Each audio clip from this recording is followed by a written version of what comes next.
Hi, welcome back to Mind Control, where we inspire and motivate you. Hope you enjoy the video. Purpose. What's your purpose? Why?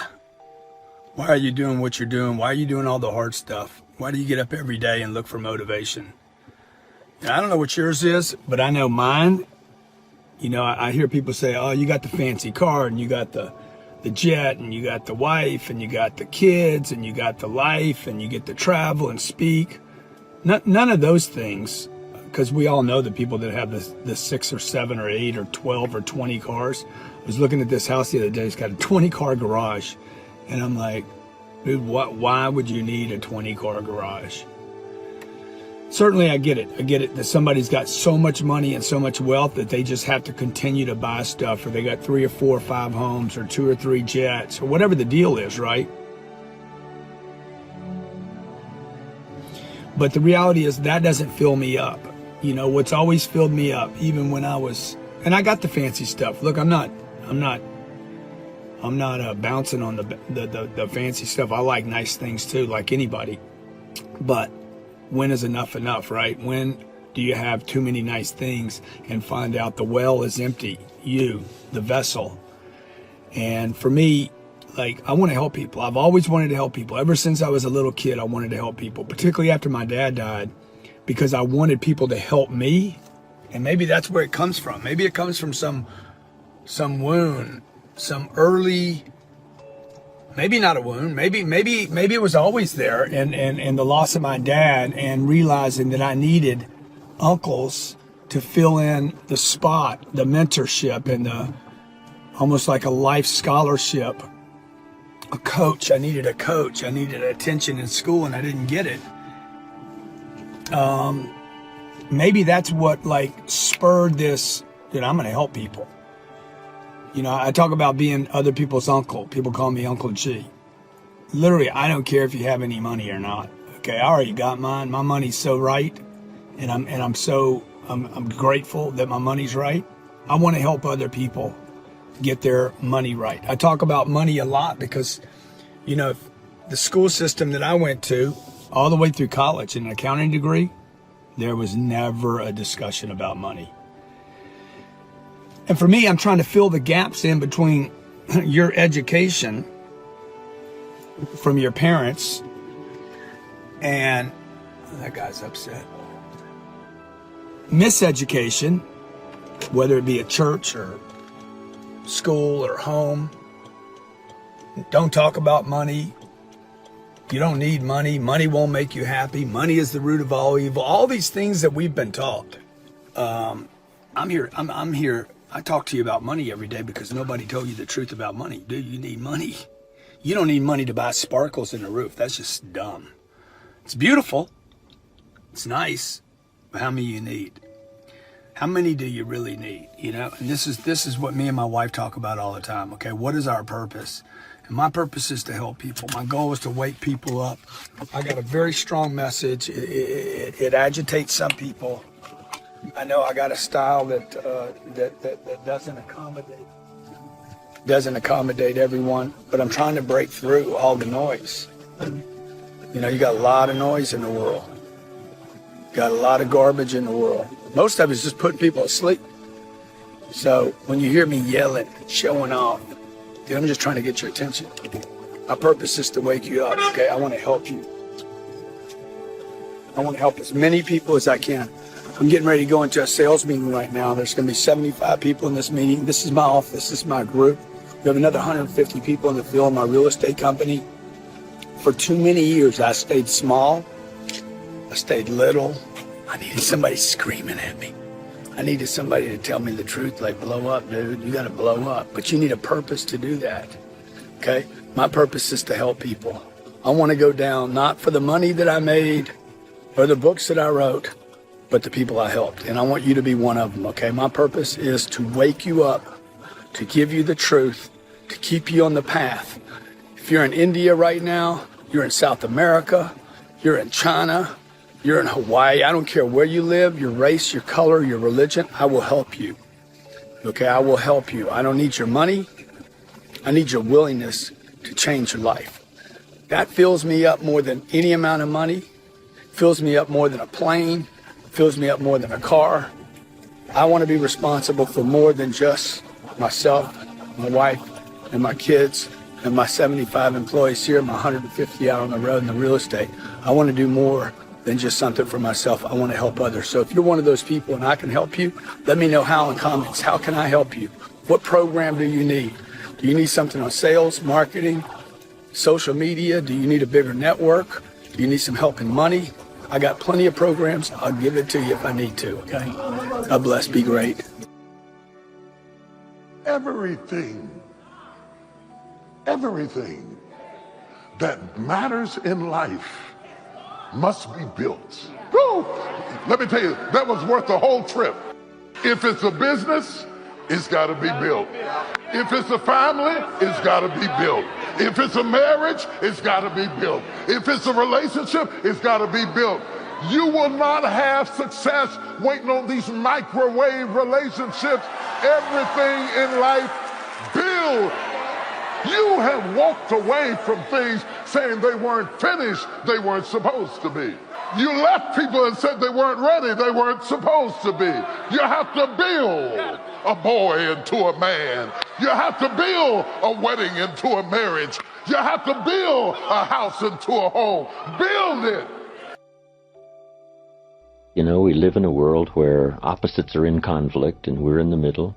There's the pull to do good and the pull to do evil, to do what's right, and the pull to cross the line. That bit of warfare goes on even in our own head, our own consciousness.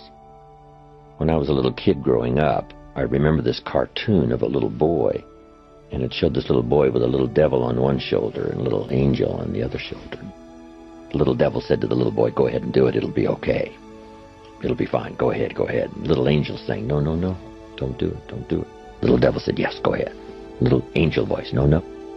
And I guess that's part of our life experience. It's part of the adventure. The old prophet said, "Love good and hate evil."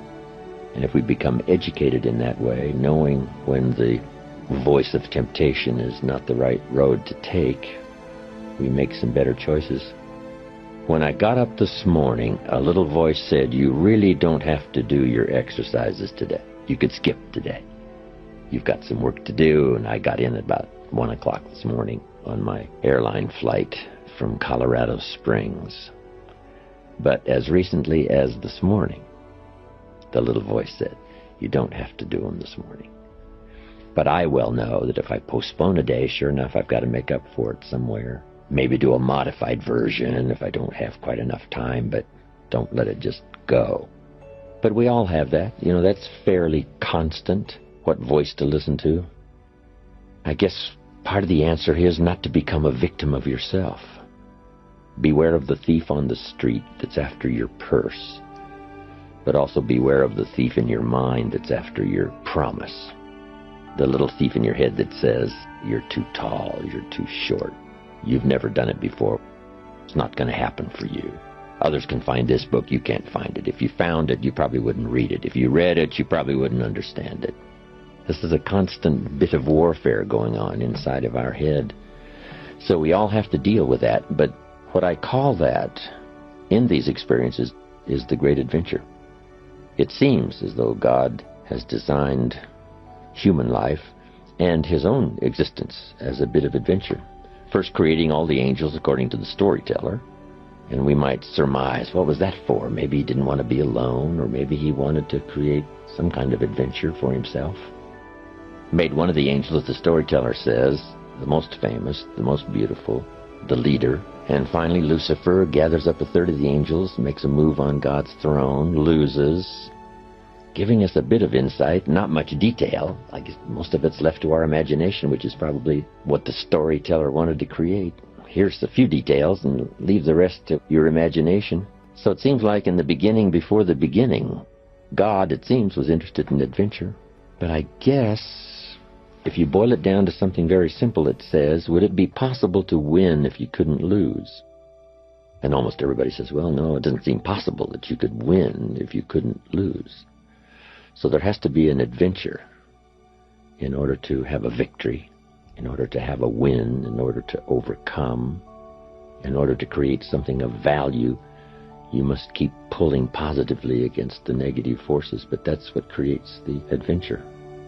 If you took a football today and walked out to the football stadium, put it under your arm and crossed the goal line, would we all cheer and call it a touchdown? And the answer is no. It's not a touchdown until you face the 300-pounders who want to smash your face in the turf. And if you can muscle by them, dance by the secondary, cross the goal line with the football under your arm, now we call it a touchdown, maybe a championship. But not without the conflict. But that's a good phrase. Opposites are in conflict and we're in the middle. And on any given day or occasion, that conflict can occur. There's an interesting Bible story that says there were two nice people, according to the storyteller, and it says, however. It's an interesting word, and that's where the adventure begins. However, one built his house on the rock and the other built his house on the sand. Nice people can make foolish decisions about the future and then suffer the consequences, especially when the storm comes. So the key is to try your best. So many questions are not a matter of morality. It's a question of being careless or careful, being cautious rather than reckless, but not too cautious.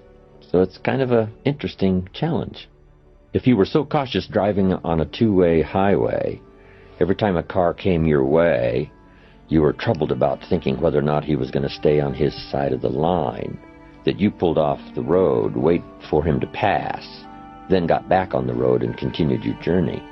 We would call that a bit too cautious. It may take you 2-3 days to get to your destination. So you say somehow when the traffic's coming your way on a two-way highway, you must trust at least the law of averages that says, I have a pretty good chance of arriving, even though there's not a guarantee that 1 out of 1,000 coming my way, I'll cross the line and it'll be the end. So we do have to be cautious, but not too cautious, and let those daily experiences lead us into a better life, a better month, a better year. I arrived on an airplane flight once, and the flight attendant came on and said, ladies and gentlemen, you have now completed the safest part of your journey. From now on, it gets dangerous. Fasten your seatbelt. I thought that was interesting. You've now completed the safest part of your journey. According to statistics, for the miles covered, it's the safest way to go.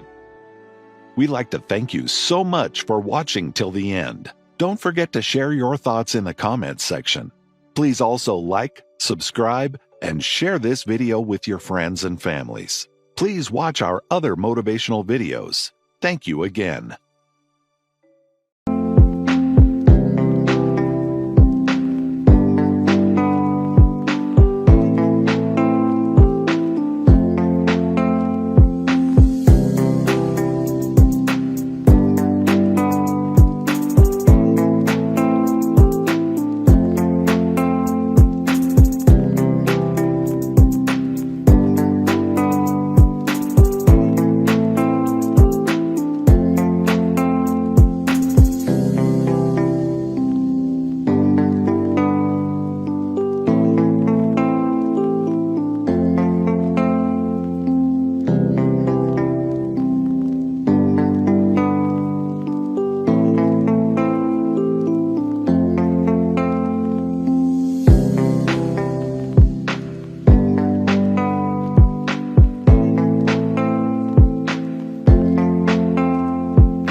myself, I thought I would hate to live and die and never know what would happen if I ever committed myself to anything.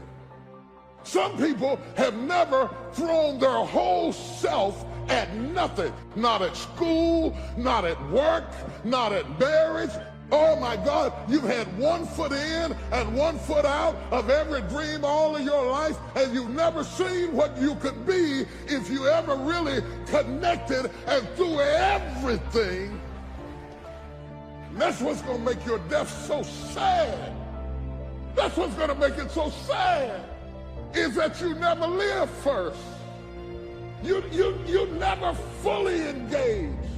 You never fully studied. You never fully invested in anything or anybody. You want to get something that you are not willing to give. You have never been joined. You just wore the dress, got the plaque, they threw the rice, you took the job, but you've never seen what you could be if you threw your whole self at your dream. Reciprocity. What do you give back for what you get? Without reciprocity, no relationship will ever reach its apex, because you're not fully invested in anything you do, and you're getting older, and you're running out of time and running out of excuses and running out of people to blame. Wonder what would have happened in school if you'd been committed. Wonder what would have happened in your marriage if you'd been committed. If you'd have really thrown your whole self.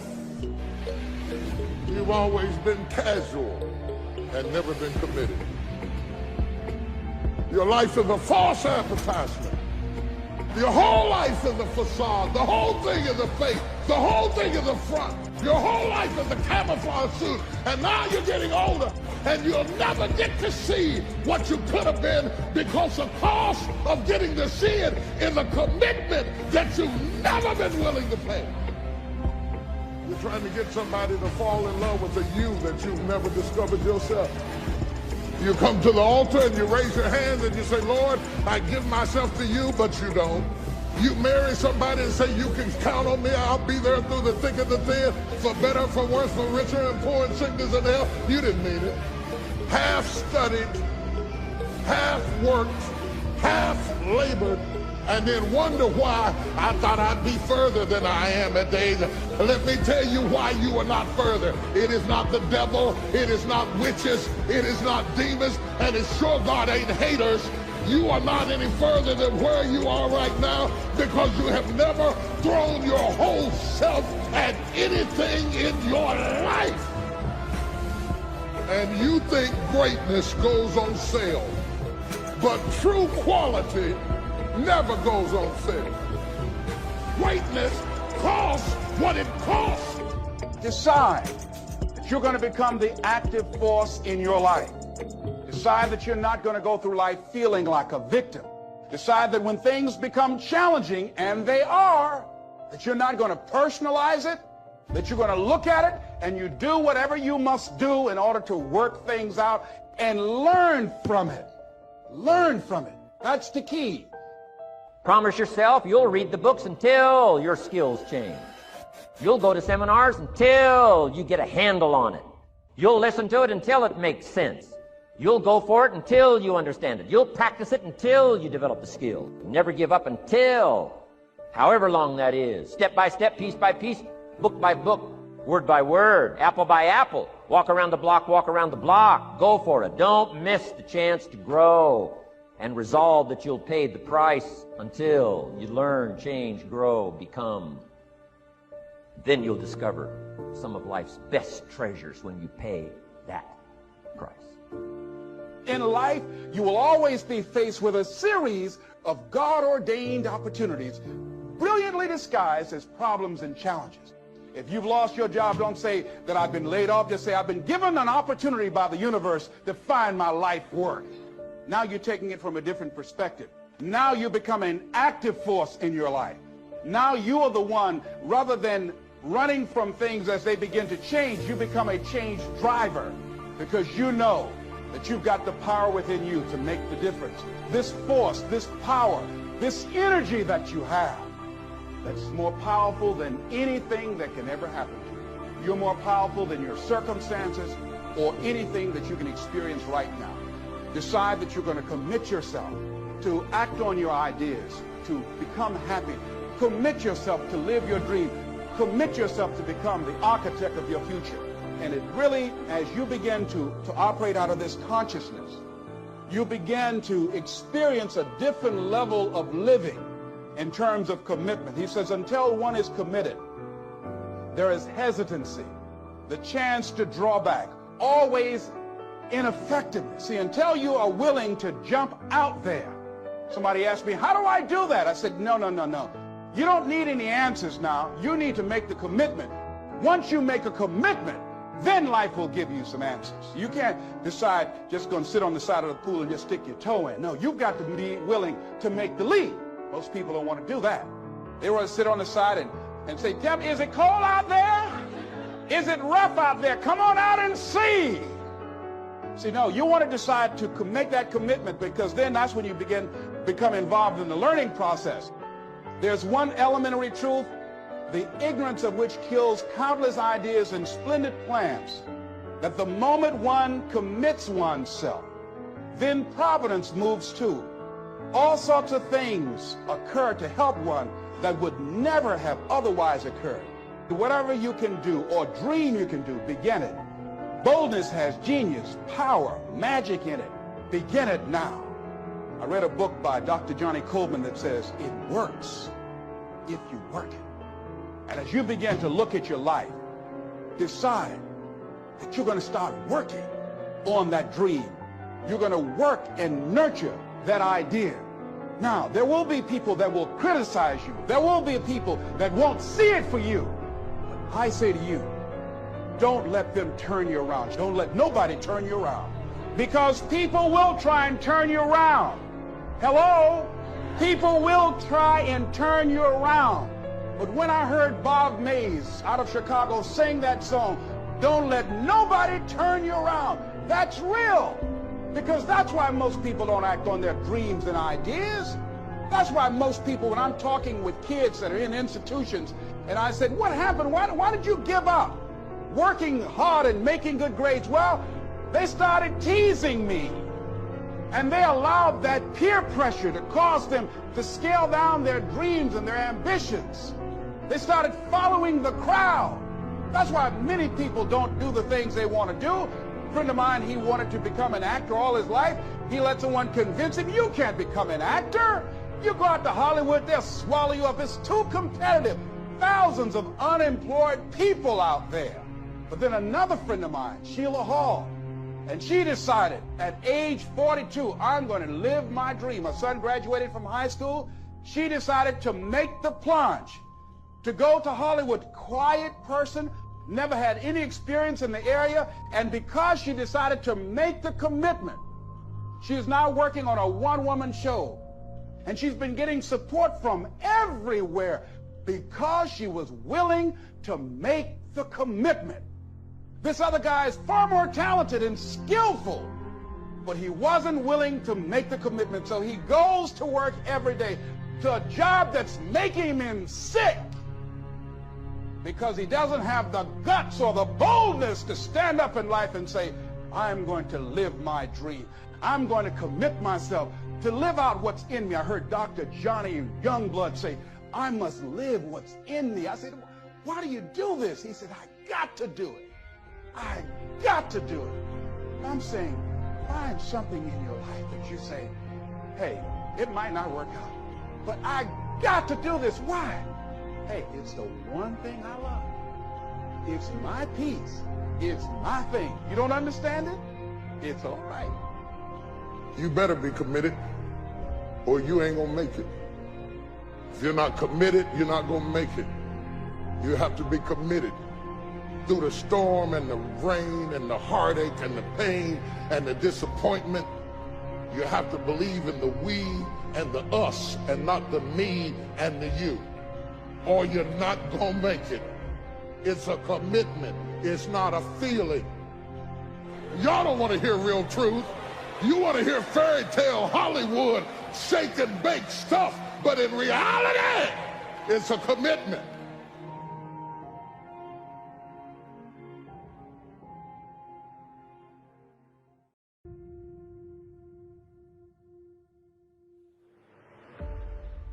You're broke. And until you admit where you are and define where you are and quit playing it cool and trying to fool everybody about where you are, you're going to keep losing. Now we're going to get real. If you're not at least at multiple seven figures in this world, you are still broke. Trust me. You need to be in a big damn hurry. Time is running out on you. There's 86,400 seconds in a day. The separator between me and you and people that win and lose is what we do with those seconds.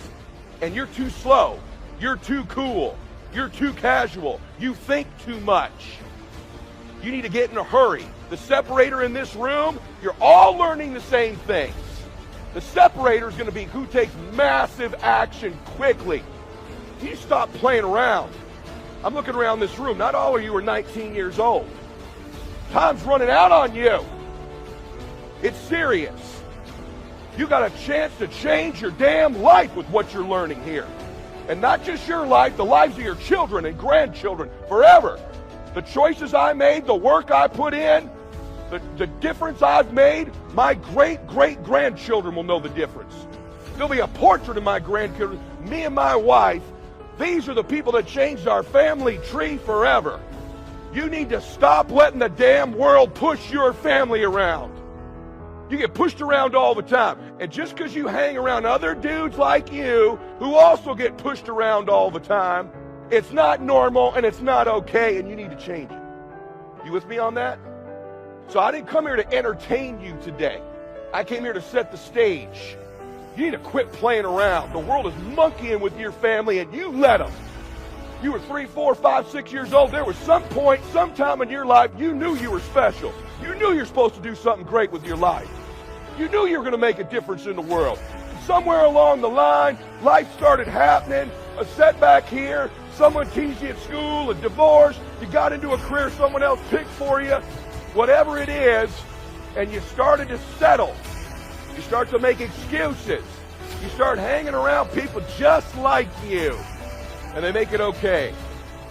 You know, like when you go to your kids' plays at school, and there's 40 kids up there for the Christmas recital, who do you see?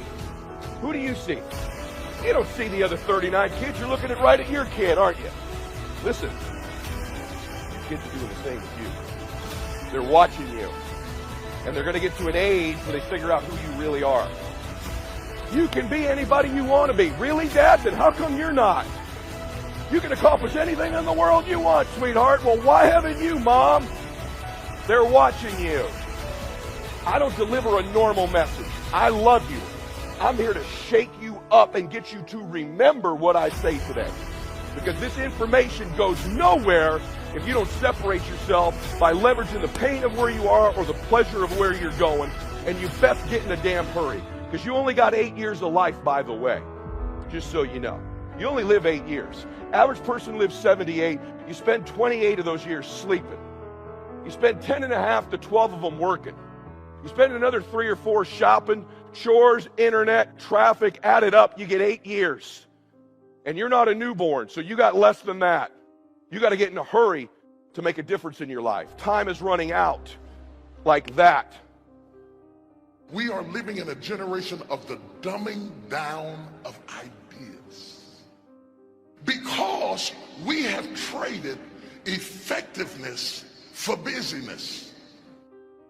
We are busier than any other generation we have seen in the last 300 to 400 years. We are just as busy as we can be. And we think because we're busy, we're effective. But I want you to challenge your schedule for a minute and ask yourself, are you really being effective?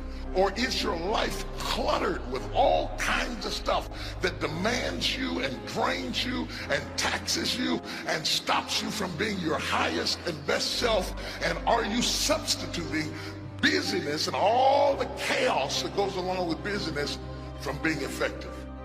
Let me tell you, a bunch of scientists got together. They began to do some research, and they begin to determine that 80% of the things we do are busy things that we do in an area that is not effective. That the average person only spends 20% of their time doing the thing that they are really gifted at, created at, passionate about, excited to do, and the rest of it is all the dismal, dumb stuff that we all have to do in order to survive. Just crazy stuff that we're doing. Wonder what would happen if we would go from doing 80% of things that are busy but not effective and 20% of the things that are really effective if we would switch those numbers around and only give 20% of our time to the things that we have to do and 80% of our time to the thing that we were created to do. We take all kind of classes for money management. We know how to manage our money. We know how to repair our houses. We're working on our hair and our bodies and all of this kind of stuff. We do everything except the most important thing is to value our time. It takes time to be creative. You were meant to be creative. If you had time, you would be creative. This is a life class. That means that we have an opportunity to learn how to maximize our lives. Think of the things that you're doing that somebody else could be doing. And think of yourself as a precious commodity that you are going to reserve your energy for your highest and best use. The first thing we teach people that understand their significance, if you are doing anything that somebody else in your life could do, you are not reserving yourself for your highest and best use. You're missing your life, your purpose, your passion, your excitement, your enthusiasm. So, the key is time is precious. Now let me give you Bill Bailey's description of time. Life is not just the passing of time. Life is not just the passing of time.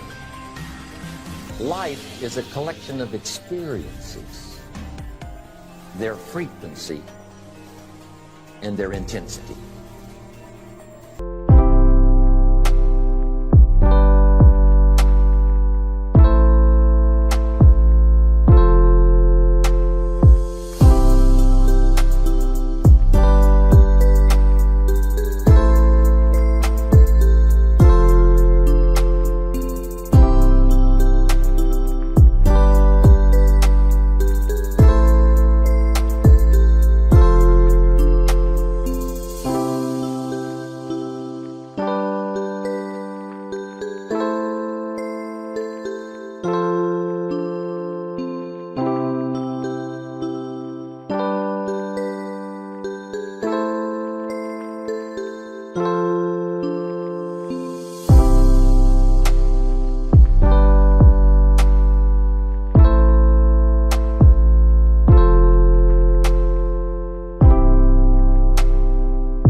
Life is not just watching the clock tick away.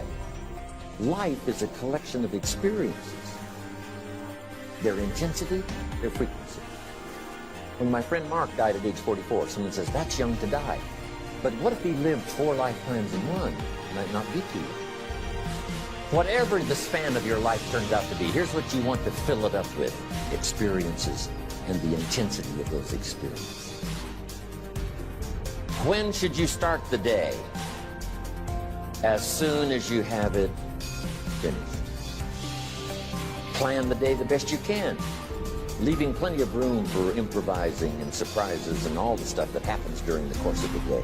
But if you've planned a good, productive day, now you start that day, you can't believe how much more valuable you Don't start the day until you have it finished. Now here's the next one. Don't start the week until you have it finished. Now to lay out a week is a pretty good challenge. Next, don't start the month until you have it finished.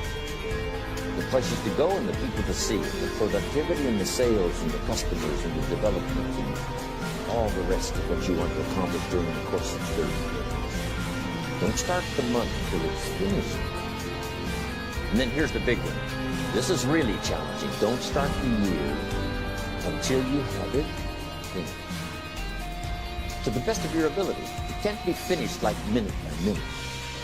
Make sure that that's set and ready to go by the time January 1st rolls around. And it might get all upset. It might get torn up when you do a new one. You make so much progress the first 90 days that now you've multiplied it all by 2, by 3. Because that happened to me.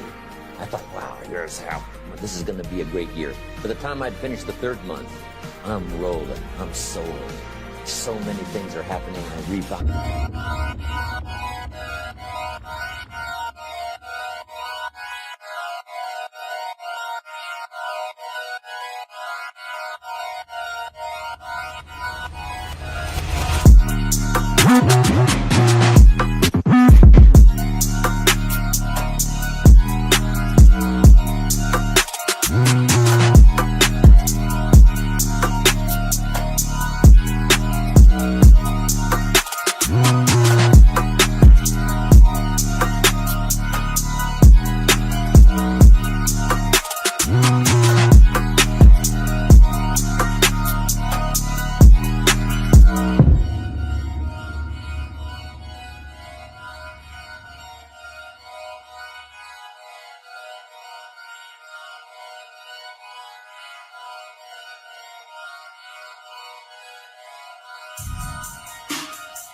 My whole year's plan.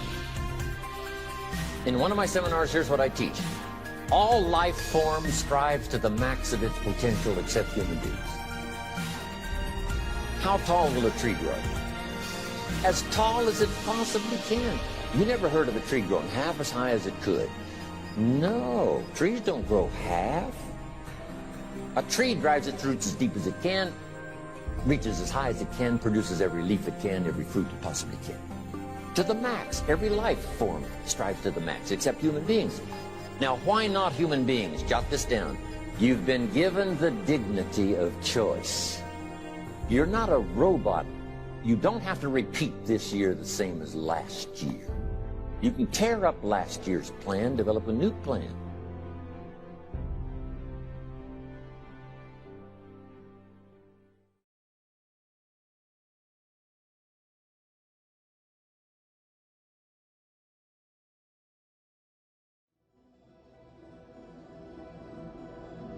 You're not putting energy. You're not commanding your gift. You're not commanding your opportunity. You're not commanding your resources. You're not commanding your dreams and goals. You look at them jokers once every 3 months, if that. You better be looking at them jokers every day. Where your focus goes, your energy flows. I need us to look at all the possibilities, all of the potential, and I need us to go for it every single day.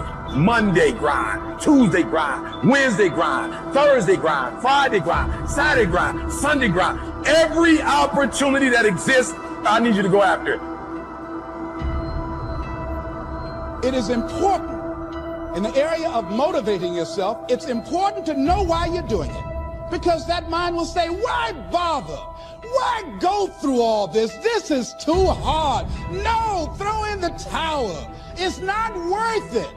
Has it ever said that to you before?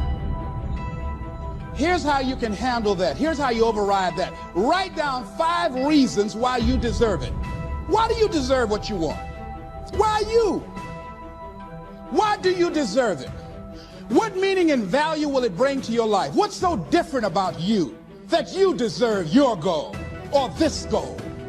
And when you write down those 5 reasons, when you have some down moments, and you're going to have them, when that conversation starts talking to you, and it's going to talk to you, what you will do is you can pull that out and read it, and it will build you up. If you want to be successful, if you want to dominate in the area, you got to let everything go but that thing you're pursuing. You can't chase two rabbits and catch both of them. So you put your attention on one and go after it.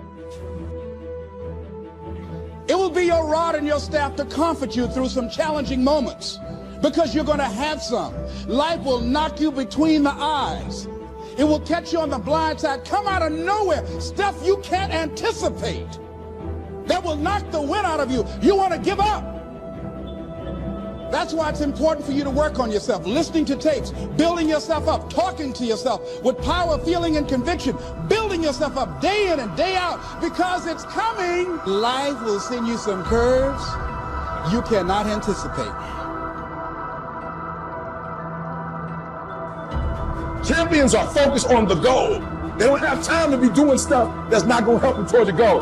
And so what you're focusing on throughout the course of the day, it has to change. What you're looking at, what you're reading, what you're watching, the conversations you have. You must now be focused on your dreams. You must be focused on your goals. The next thing is that whatever you do, you want to develop technical mastery. You want to be the best at what you do. You want to master it. See, part of self-motivation is you've got to find something that gives you a strong sense of competence. Well, you become known for that. You develop a reputation of being good at doing that. You set some high personal standards for yourself. You're not competing with anybody else. You're just unfolding yourself to be the best person that you could be. That you want to give the best quality service that you can give, because that is a statement about who you are.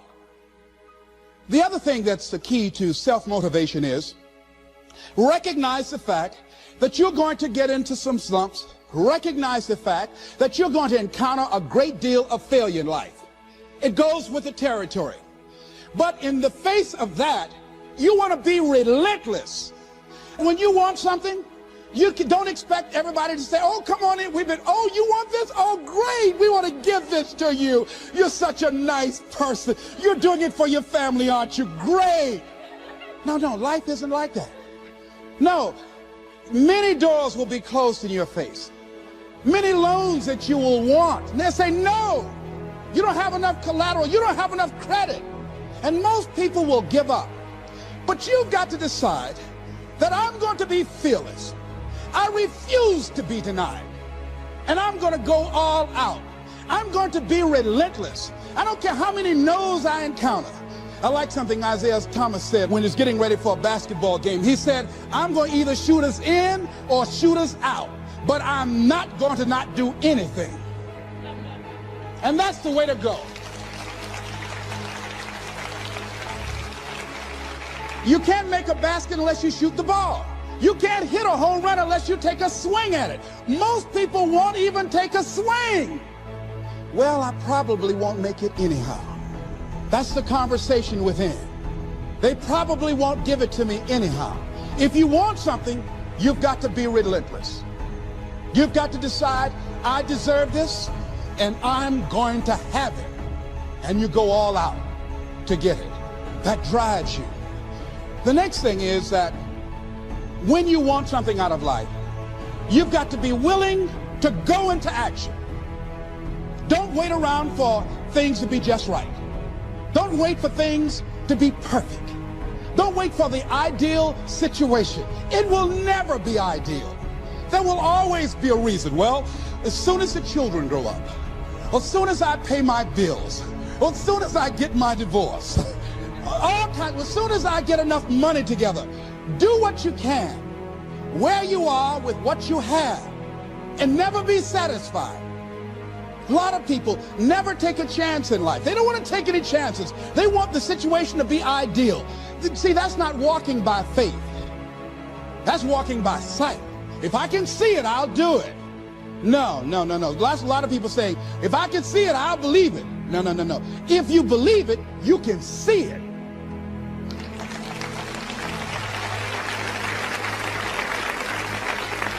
And don't be disturbed because no one else can see it. That's not unusual. That is ordinary. But because you want some different kind of results in your life, you've got to be willing to be unreasonable. If you want unreasonable results in your life, you've got to be willing to be unreasonable. Part of being unreasonable, you don't judge according to appearances. Part of being unreasonable, you can see it because you believe it. That's part of being unreasonable. Part of being unreasonable, you're like Paul, who said, you must have the faith to call forth those things that be not as though they were. That's part of being unreasonable. Most people won't do that. Most people say, call me when you get it together. Then I'll support you.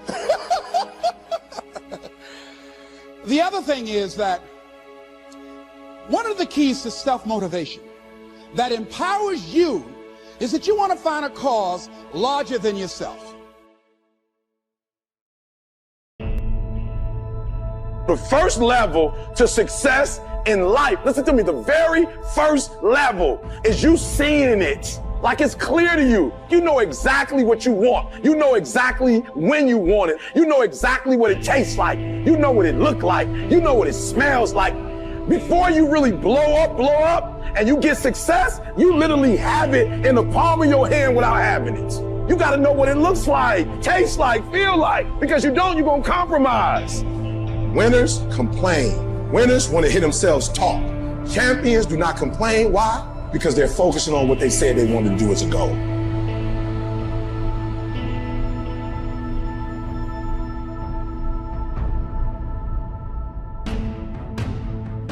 Find something that you can contribute to. Find something that you can make a difference because you can. Part of what feeds your larger vision, part of what gives you a reason for being, part of what gives you your life is being able to give something back. Say, I can't afford to give anything. You can't afford not to give. Give your time. Give your talent. If it's nothing just to go over there and lick envelopes. I don't know exactly what I'm going to do, but I'm going over there. It's part of my tithing in the universe. Once you develop that special sense of mission, and that's what you develop when you're part of a larger cause than yourself, it drives you. You don't need an alarm clock to get up in the morning. You have special power. You'll go places and folk will like to be around you. They will know there's something different about you. When you go in, they'll say, hey, that's somebody important. I want to know who you are. I just want to be near you. That energy that you have, that consciousness that you will embody will affect everybody around you. The next thing is that you want to create a home court advantage for yourself. You've got to be aware of who you have around you. So you want to be selective. Have friends that will enable you to grow. I have friends that help me to grow spiritually. These are my spiritual friends. I talk spiritual stuff with them. I have some other friends who are just intellectual friends. They make me grow intellectually. They make me stretch. I have some professional friends. I'm a member of the National Speakers Association. I get together with other speakers and we learn from each other and we grow from each other.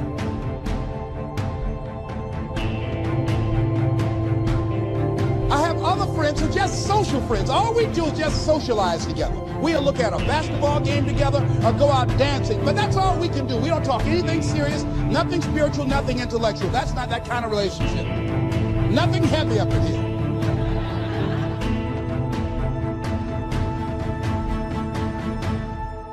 Have other friends, we walk together. That's all we can do, walk together.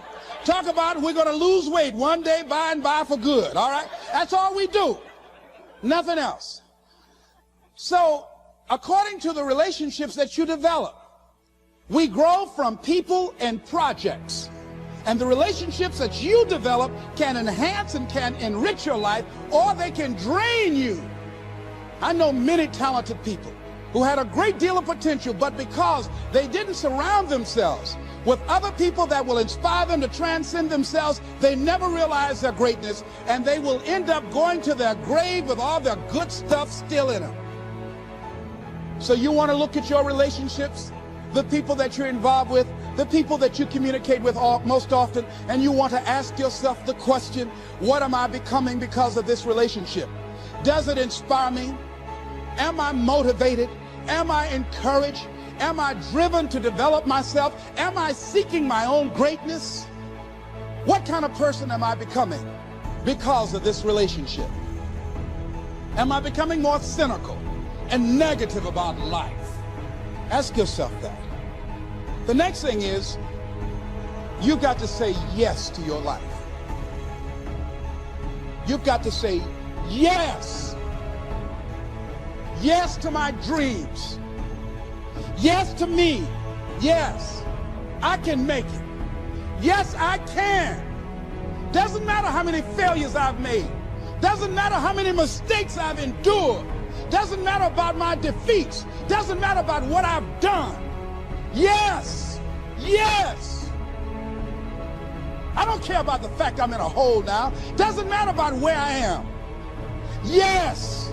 The last chapter to my life has not been written yet. If you judge me now, you'll judge me prematurely. I haven't exposed all my stuff yet. I'm still in the process of transforming my life. I'm still in the process of becoming.